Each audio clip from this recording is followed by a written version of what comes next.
Hello students, welcome to I exam B. आज बात करेंगे इस वीडियो के अंदर, अगर आप बैंक इंश्योरेंस एग्जाम की तैयारी करने जा रहे हैं या कर रहे हैं 2024 में, तो आपके लिए ये जानना बहुत ज़रूरी है कि आप प्रिपरेशन एक बार करेंगे, सिलेबस आप एक बार तैयार करेंगे, लेकिन आपके पास जो अपॉर्चुनिटी आएंगी वो 25 से ज़्यादा आएंगी। तो यस, अगला साल आपके लिए बहुत सारी वैकेंसीज लेके आएगा, लेकिन आपको तैयारी एक बार करनी है और आपको जो एग्जाम मिलेंगे वो 25 से ज्यादा मिलेंगे। तो पिछली वीडियो मैंने आपको बताया था कि 50,000 वैकेंसीज आपके लिए वेट कर रही हैं नेक्स्ट ईयर के अंदर। तो पहले हम बात करते हैं बैंकिंग सेक्टर में, फिर मैं आपको बताऊंगा इंश्योरेंस सेक्टर में।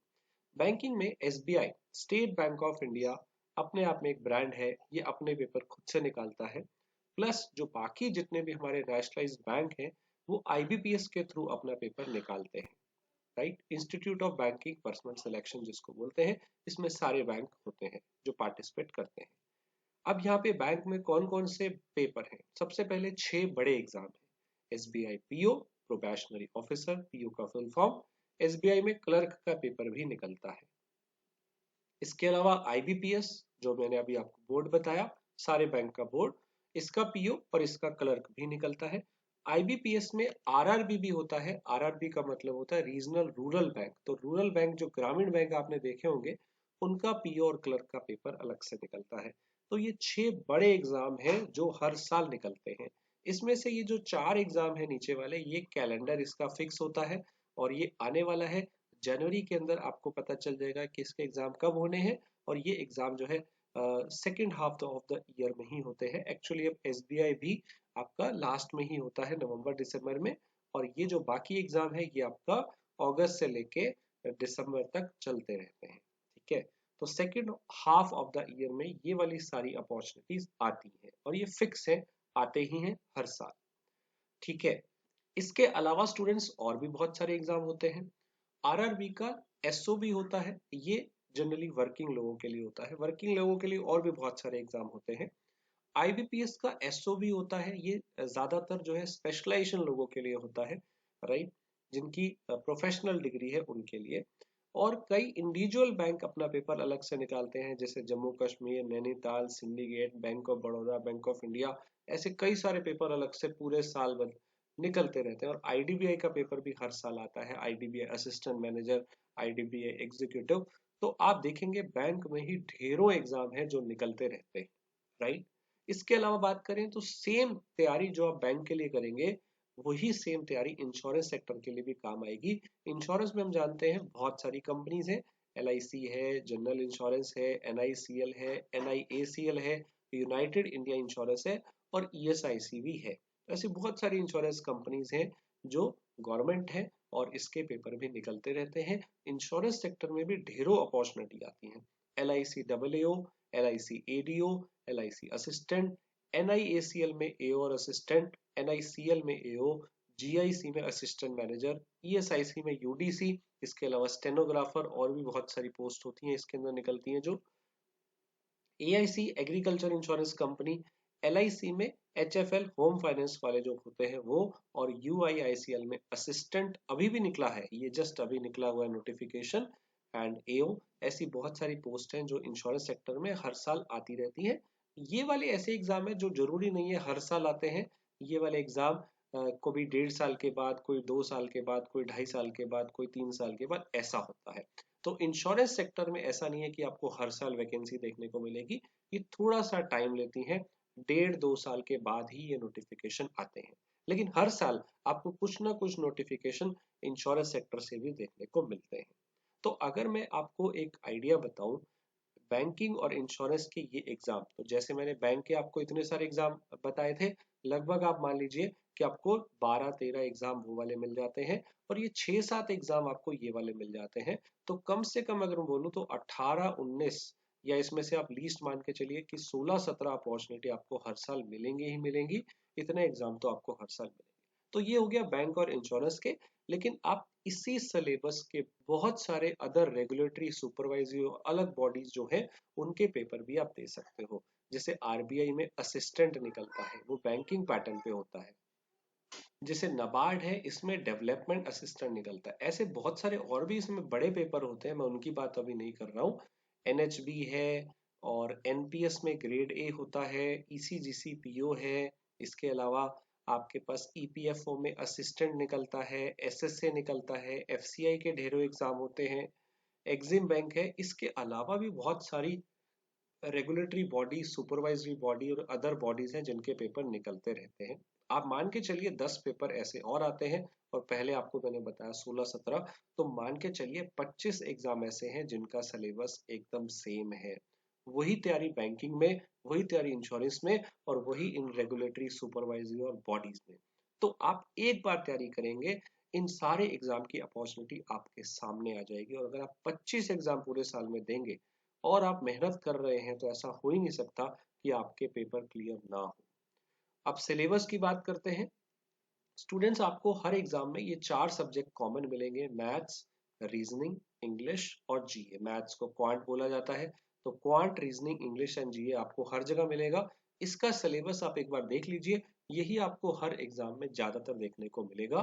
क्वांट में simplification, number series, quadratic, DI, data interpretation, ये देखने को मिलता है। और अरिथमेटिक के कई चैप्टर हैं जो आपको देखने को मिलते हैं, जो हम बचपन से पढ़ते आए हैं, जैसे percentage, profit loss, average, ratio, ages, partnership, number system, simple interest, time speed distance, time and work, alligation, mensuration, probability. तो ये सारे टॉपिक्स मैथ्स के अंदर आते हैं। रीजनिंग में अगर हम बात करें, तो अल्फाबेट पेयर वाले question, alphanumeric symbolic series वाले question, coding, decoding, blood relation, direction, coded inequality, order and ranking, syllogs, puzzle sitting arrangement, machine input output और एनालिटिकल रीजनिंग, रीजनिंग के अंदर पूछा जाता है। इंग्लिश की अगर हम बात करें, तो ये बेसिकली रीडिंग पे फोकस रहता है, आपका ग्रामर पे फोकस रहता है, और वोकैब पे फोकस रहता है। तो इसमें आरसी आएगा, रीडिंग पार्ट, क्लोज पैसेज आते हैं, पैराजम्बल भी यहाँ पूछे जाते हैं, फिलर्स भी पूछे जाते हैं, सिंगल या double, error detection, sentence correction भी पूछा जाता है, idiom phrases, word swap, word exchange, sentence connector, match the column, ये सब कॉमन चीजें हैं जो इंग्लिश में पूछी जाती हैं। इसके अलावा जो जीए का पार्ट है, उसमें 4 से 5 महीने का करंट अफेयर पूछा जाता है, गवर्नमेंट स्कीम से क्वेश्चन पूछे जाते हैं, जो रिसेंट यूनियन बजट और रिसेंट इकोनॉमिक सर्वे है उससे क्वेश्चन पूछे जाते हैं, स्टैटिक जीए से क्वेश्चन पूछे जाते हैं, और बेसिकली करंट अफेयर में सारी चीजें आ ही जाती हैं। तो ये सारी चीजें अगर आप तैयार करते हो, इसको करने में 3 से 4 महीने नॉर्मली लग जाते हैं, किसी को 6 महीने भी लग जाते हैं। अगर आप ये एक बार तैयारी करते हो, तो फिर आपके सामने एग्जाम की कमी नहीं आएगी, अपॉर्चुनिटी की कमी नहीं आएगी। एंड सबसे बड़ी बात, ये जितने मैंने एग्जाम बताए, they are very fast in process. 6 महीने में अगर नोटिफिकेशन आ गया, 6 महीने में आपका रिजल्ट आ जाएगा कि आप ज्वाइन हुए या नहीं हुए। 6 से 7 महीने में ज्वाइनिंग आ जाती है। तो स्टूडेंट्स, ये बहुत फास्ट होते हैं, इसमें डिले नहीं होता है, प्री होता है, कई जगह मेंस होता है, और हाँ, लेवल का फर्क होता है। अगर प्री होता है कहीं पे, तो वहां पेपर आपको नॉर्मली आसान पेपर मिलेगा, और मेंस जिसमें होता है वो नॉर्मली आपको लेंदी, डिफिकल्ट मिलता है। तो आपको दोनों तरह का लेवल करना पड़ता है, यानी कि ये मैथ्स, रीजनिंग, इंग्लिश आपको बेसिक्स तो करने ही होंगे, थोड़ा सा आपको हाई लेवल भी इसमें पढ़ना पड़ेगा। और अगर आप एक बार बेसिक समझ लेते हैं, तो धीरे धीरे आप हाई लेवल भी कर पाएंगे। और स्पीड का तो गेम है ही, क्योंकि यहाँ पे टाइम आपको मिलता है बहुत सारे एग्जाम में सेक्शन वाइज, आपको वो धीरे धीरे सीखना है। लेकिन स्पीड से पहले होती है जरूरी एक्यूरेसी, और एक्यूरेसी तभी आएगी जब आप बेसिक्स अच्छे करेंगे। तो पहला काम है, कॉन्सेप्ट अच्छे करिए, बेसिक्स अच्छे से बनाइए कुछ महीने, और धीरे धीरे एक्यूरेसी सही होती जाएगी। और बार बार प्रैक्टिस करते हुए आपकी स्पीड इसके अंदर डेफिनेटली बनेगी, और अपॉर्चुनिटी इतनी आएंगी कि आप थक जाओगे पेपर देते देते, लेकिन पेपर खत्म नहीं होंगे। राइट? तो कई पेपर में कंप्यूटर भी आता है, तो बेसिक कंप्यूटर नॉलेज जो है वो भी पेपर में पूछी जाती है, कई जगह पे ये भी आ जाता है। इसके अलावा डिस्क्रिप्टिव इंग्लिश, इंटरव्यू भी हर जगह देना होता है।